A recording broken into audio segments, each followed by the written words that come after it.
อะไรก็ไข่มดแดงน่ะกองซาวพันพี่น้องเลยเนาะกองซาวพันมะกอกมะกล้วยเนาะด้านนี้ก็จะมีหมัก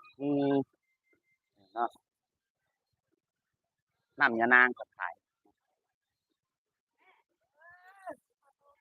จะเป็นกุ้งพี่น้องเลยที่ได้จากธรรมชาติเนาะนี่เห็นบ่ด้านหลังตัวนี้จะเป็นด้านหลังผ่าคิงหมักหมักปีผักนอกที่ได้จากธรรมชาติเนาะหมักจักพันผักนอก5,000 กีบอ่า5,000 กีบบ่ได้แพงเนาะ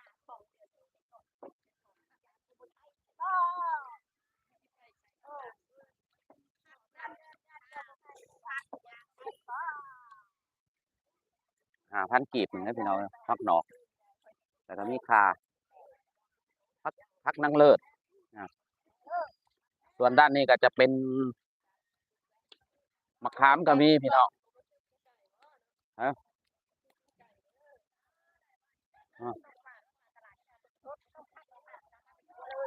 ทางผึ่งบ่โอ้ผึ่งสดๆบ่อืมน้ำผึ่งสดตัวนี้น้ำผึ่งสดๆเลยมันบ่โอ้พี่น้องเอ้ยน้ำหัวมันได้โล2 ขีดพุ่นน่ะนี่พี่น้องเห็นบ่ผึ่งสดๆเลยนี่เห็นบ่เป็นยาดีเอาอยู่แถวใดก็แถวทงไห่ทงนานี่บ่เออป่านาเด้อเที่ยวทุกที่มันนี่ครับขอบคุณขอบใจหลายๆเด้อเนาะหน้าห้างมันกับพี่น้องขายในใดห้างมันปาดขายเปียงซาวเพราะเอาไว้ให้เด้อท้องเปียงเด้อเพราะว่าสิเมื่อผู้เฒ่าอืมใช้ใช้นี่บ่ขวดเท่าไรก็30เอาขวดหนึ่งเด้อขวดM100พี่น้องเพิ่นใส่แลขวดหนึ่ง30,000เออเพราะว่าข้อยมันเป็นยาพี่น้องเป็นยาเนาะเปียงให้เอาเปียงหนึ่งเด้อข่อยเด้อเอาตัวนั้นแก้วหนึ่งบ่มีการปนน้ำเลยเนาะโอเคโอ้สุดยอดเลยถือว่าเฮามาเจอของดีพี่น้องเนาะเนาะนี่เห็นบ่ยังเป็นผึ่งอยู่สเปซิแมนเพิ่นเอาคืนนี่เนาะ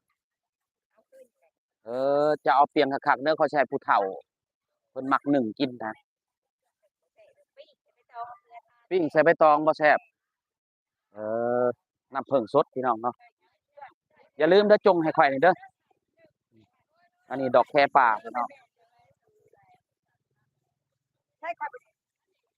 ผักติ้วก็มีพี่น้องผักติ้วก็มีเนาะผักติ้วกอง5,000แหมกอง5,000กะ10 บาทกอง10 บาทเนาะประมาณอันนี้ก็จะเป็นปิ้งไก่พี่น้องปิ้งไก่ขายดีมื้อหนึ่งเบิดเป็น100 หมัด200 หมัดนั่นแหละเนาะ200ปิ้งบ่โอ๊ย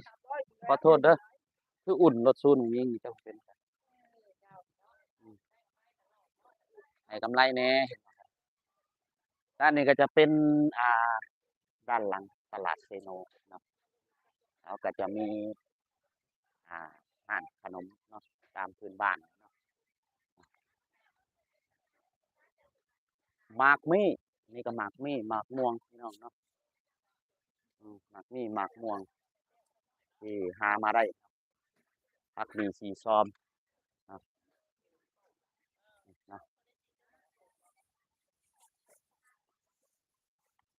มีขายหมักสลอกสาลีแล้วแต่ผู้ที่หาได้เนาะแต่ว่าเขาได้น้ำผึ้งแล้ว